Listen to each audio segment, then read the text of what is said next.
Hi. My question is, why do you cite the protagonist Chaplin as a lesbian? I want to know its function. Thank you. This is a very, very interesting question.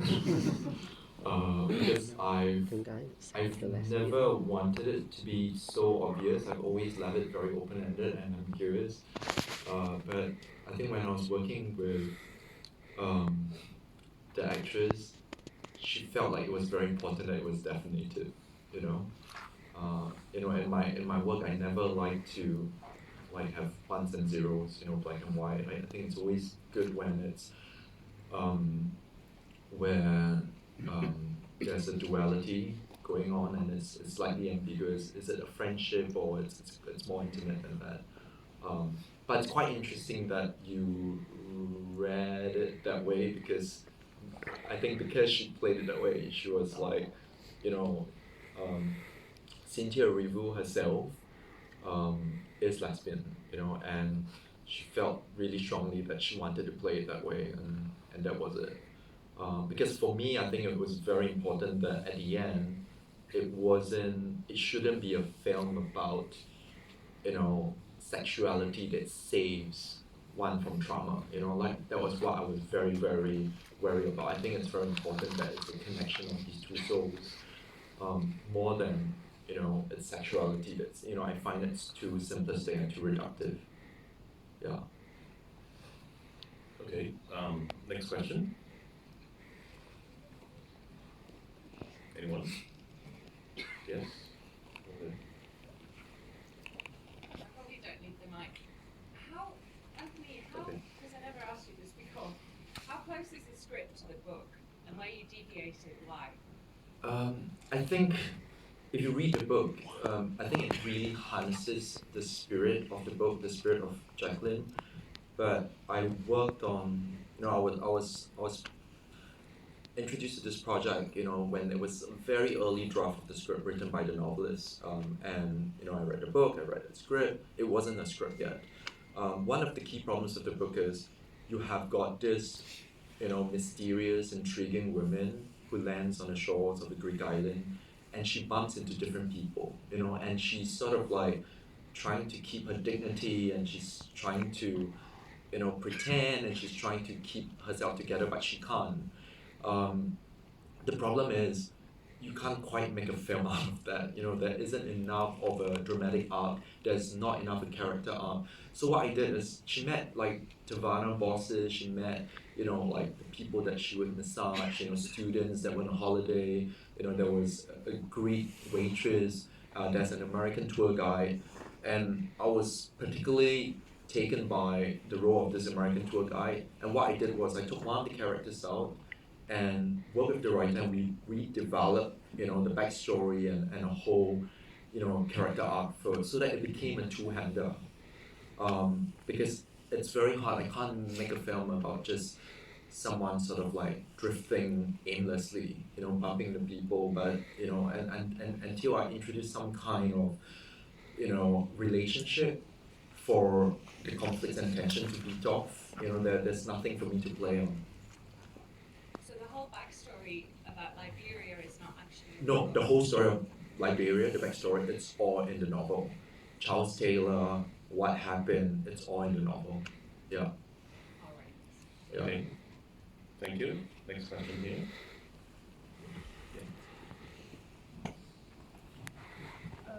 Hi, thank you. My question is, would you mind if you can share more information about the cooperation with the actress Cynthia? Because I noticed she's not only the main actress, but also she's producer, and the final song by Cynthia. So, and also this is your first international feature, so would you mind if you can tell us the background story? It's quite interesting because Cynthia and I boarded the project around the same time, but when it was still a book, the very first producer of the book actually, or the very first producer that optioned the rights to this book, he was a very well-known actor called Bill Paxton, and he actually had terminal cancer and he died, and he passed on the project to another producer just before he died. and when it was still a book, he had actually showed it to Cynthia, and she felt very deeply about this character of Jacqueline. But that was a long time ago. She was doing Broadway. She has never made a film. She hasn't been nominated for an Oscar yet. She has not, done all the TV stuff that she's done, all the films that she's done, like Widows with Steve McQueen and all of that, Harriet. So before she has done any screen work, and so years later when they brought me on, they spoke to her again. So she was loosely attached to it, but I was given time to develop it more. And then we hit it off very early. I was introduced to the project in 2018. I met Cynthia in 2019 in January, I remember, on the second day of New Year. And I think we all felt very deeply about this character. We were very moved, but at the same time haunted by how authentic this character is. It was the first time I've been sent something which the script itself isn't quite a script yet, but it was the first time I felt like this character isn't invented for the purposes of just making a film. I feel like there's a lot of characters that are just made up to exist for the plot or for the film. There was something so raw, so real. In fact, before I read that very, very early draft of the script and I read the novel, and then I realized that, oh, it's fiction. All the history, the backstory is real, but it's fiction. The author created a piece of fiction based on the history of Liberia and all of that. Okay, another question? Yes. Yeah, the third one.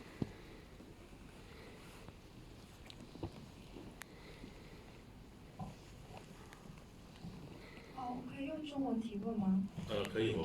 OK 好，我想问一下，陈导演，就是在这部片子里面那个男性的角色，就是跟Jacqueline 同样是可能是就是一个难民形象的这个角色，和他的那个可以说是前任那个 Helen， 他们这两个角色的设定对于这个主角最后的一个结局。就是请问你的设定是有什么推动作用吗？或者是什么？然后我想说一下，这是我第3次在影展，就是看到你，但是我第1次才敢提问。然后就是我有看过你之前的短片展，然后对比了一下，就是这一次的，虽然说是你第1次的一个外语片创作，但是之前有一部短片叫做《灯塔》嘛。我觉得你就是在对于一个学生作业，可能和现在的作品比起来，就是在整个对于亲情关系，还有一个英国文化，一个伦敦的，就是这个形象，这个地点可能在你的作品里非常重要。其实它是一个难民题材的一个影片，然后就是觉得你的那个影像风格有了一个非常牛逼的一个转变，谢谢。好，这样子。I can't understand the question. It was so long, I even forgot what the question is. About the man and Helen, I think it's very important to have another refugee in the film. It was also a character that was in a book. But I think it's very important, like a big thing about this film is you realize that, you can't judge people by their appearances. Like you just assume that refugees, they all sort of like come from a poor village, they're from like a war-torn country and all that. There's so many assumptions, but it's quite interesting. I think it's very important that we have similar types of people on this island, but she's not connecting with them. She's not, selling stuff or living a life like she, because she's got much more of a complex story going on. Like she's dealing with the guilt of being the lone survivor. She's dealing with like the trauma of the massacre of her family members. She's dealing with not being able to forgive herself. Yeah, so there's so much going on. I think it was important to have the backstory with Helen, also because we wanted some kind of parallel between the people that you lost and then someone that you could find. But like in the shape of a stranger. And interestingly, even as I was, I shot 2 films last year, and I shot this film, and I also shot a film in mainland China, and when I go back and look at all the films, there's a recurring theme, it's all about like really intricate and very complex bonds between strangers. My first film, Ilo Ilo, was about like a Filipino helper and a 10-year-old boy. Second film was about, a 40-year-old, like teacher having a marriage crisis and a 16-year-old kid, a student that she's teaching, and then now you have this, like, and they come from completely different cultures. So it's quite interesting that even as I'm moving towards like making, what you call 国际电影 or international film or English language film, but a lot of the core themes, in fact, the sensibility hasn't quite changed, and even as this crew was working with me, they were like, this doesn't look like an American film, like there's something that almost feels like an Ozu film, like there are moments where it feels, the sensibility is actually so Asian. Yeah, and so you can't take that out from me, because that's probably the gaze that I bring with me. I'm not sure I'm answering your question really, but I try. Okay, another question? Yes, over here. Here, sorry. Oh, go first, sorry. Hi, Antonina. So, could you please explain more about why the American tour guide was so friendly to Jacqueline? Is it because she is just a considerate person, or is there any special motivation? I don't think it's just about like just being exceptionally friendly. I'm not sure if you feel this, but you realize that I wanted a balance between the two of them, and you realize that it's not like her saving Jacqueline. In the end, they all have fractures in their life. They all have got pain that they have to come out of. They're all on crossroads of their life. I think it's quite interesting that actually when you see someone and you know that there's something in them, I think they connect in a very deep way, which is why she's sort of like reaching out. Yeah, that's how I see it. It's not just because she's friendly and non-judgmental for the being of, but I think, deep inside there is, a certain connection, and that connection really comes from, like the certain scars when you recognize that someone else has got some kind of unspoken pain or unspoken, sadness, and you gravitate towards them and you try and connect. Yeah. Thank you. Okay, question? Yes.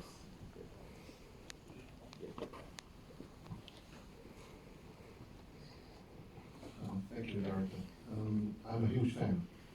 I watched your previous works, and many of your works are female-centric kind of theme.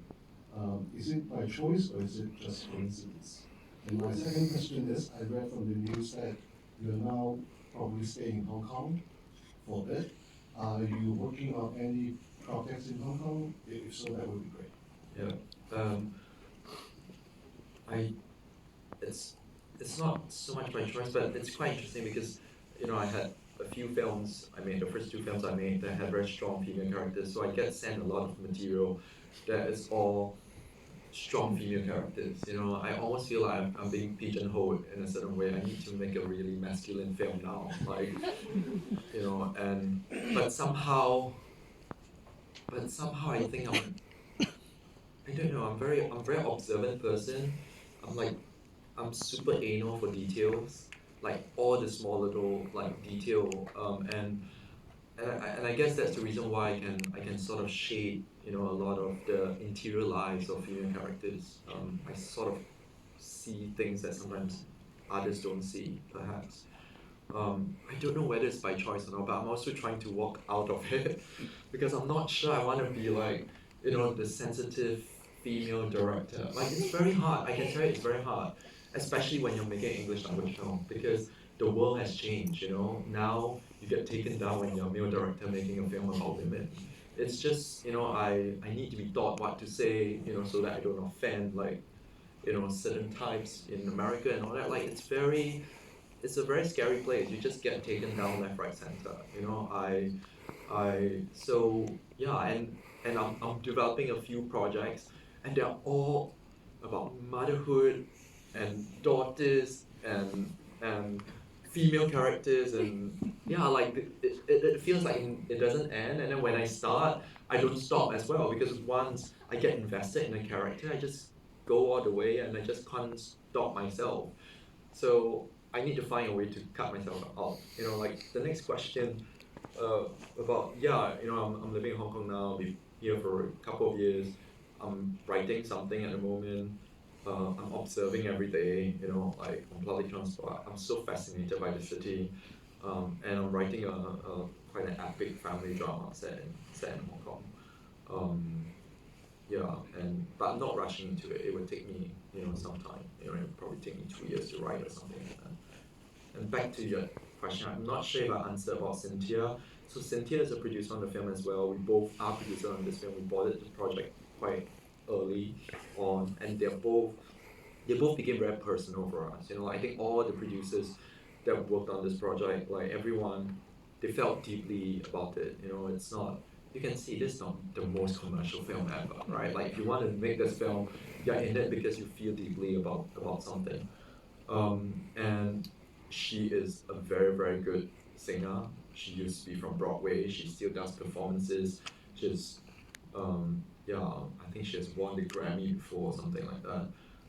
And she wanted to write a song for the film. So she and another singer from the UK, a friend of hers, Laura Mufla, they worked together to write the end song.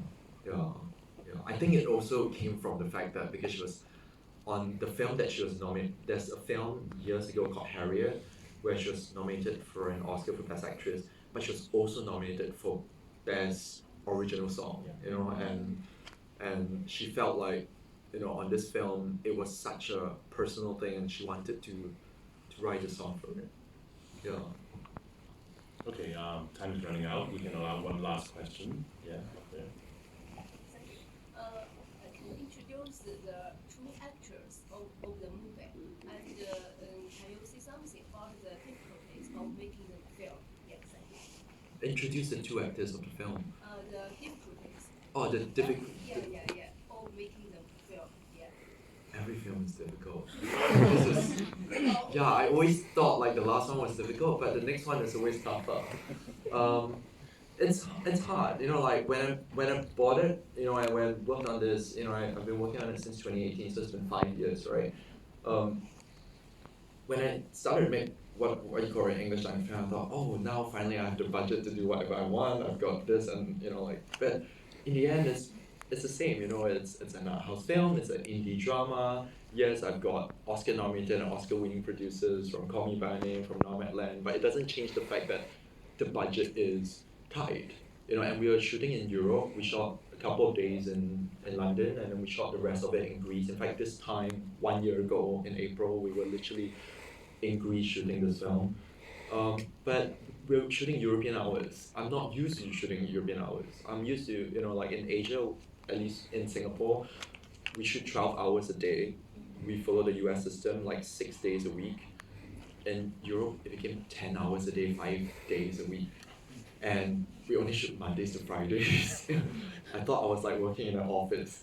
And then, and because there are certain labor laws that, so if we travel more than 80 kilometers, the crew have to travel more than 80 kilometers to the location, that actually goes into the shooting time. So sometimes I only had 8 hours or 9 hours, which is almost impossible. It's like the most stressful shoot I've ever been on. And I'm used to, I remember on wet season, like I did, for the very last shot of the film, I did like 32 or 33 takes. On this film, maximum 3 takes.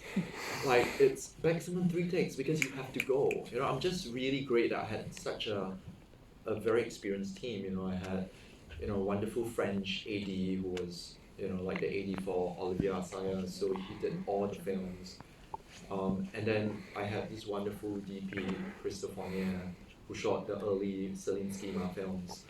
and they were just, even when the sun was setting and we have to like still whack 3 shots, we could still do it, because it was such a small crew. I had 2 very different experiences last year. I made a small little film which is 40-man crew in Europe, and then I made a film in mainland China and I had 120 people on set, and people are telling me this is a very small crew in China. So but it's tough. It's always tough. I think the toughest thing is this film is very emotionally draining. To be honest, I've never cried so much making a film.